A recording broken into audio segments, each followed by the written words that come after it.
Shalom Aleichem Beshem Hamasyah. Salam sejahtera untuk kita semua. Pada kesempatan kali ini, kembali kita akan membahas sebuah topik yang cukup menarik. Yesus diberikan firman, apakah hal itu menunjukkan bahwa ia bukan Tuhan? Yohanes 17 ayat 8. Pertama-tama, marilah sama-sama kita lihat tangkapan layar berikut ini.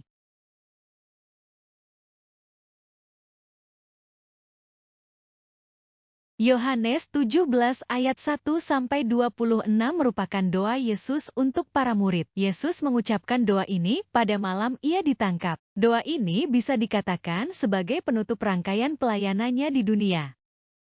Yohanes 17 ayat 8 tidak bisa kita pahami tanpa memahami konteks keseluruhan. Yesus bukan Bapa dan Bapa bukan Yesus. Dan Yesus sudah ada bersama dengan Bapa di dalam kemuliaan sebelum dunia ada. Yohanes 17 ayat 5.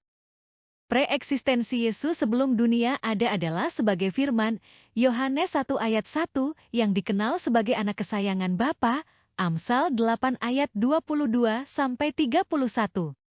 Lalu, apakah yang dimaksud firman diberikan kepada Yesus sama seperti para nabi diberikan firman dari Bapa? Di dalam ketiga Injil, perkataan Bapa kepada Yesus yang kita temui hanyalah, dengarkanlah dia, Matius 17 ayat 5, Markus 9 ayat 7, Lukas 9 ayat 5. Tidak seperti para nabi terdahulu di mana Bapa berbicara kepada mereka untuk kemudian disampaikan kepada bangsa Israel. Hal itu tidak terjadi pada Yesus. Lalu, di mana Yesus diberikan firman dari Bapa untuk disampaikan? Kembali lagi kepada preeksistensi Yesus sebelum datang ke dunia. Yesus yang adalah firman atau hikmat Allah selalu satu dengan Bapa. Firman atau hikmat tidak pernah terpisah dari Bapa. Sama seperti hikmat saya tidak pernah terpisah dari diri saya. Ketika hikmat saya dituangkan ke dalam sebuah buku, tidak serta-merta hikmat itu terpisah dari saya.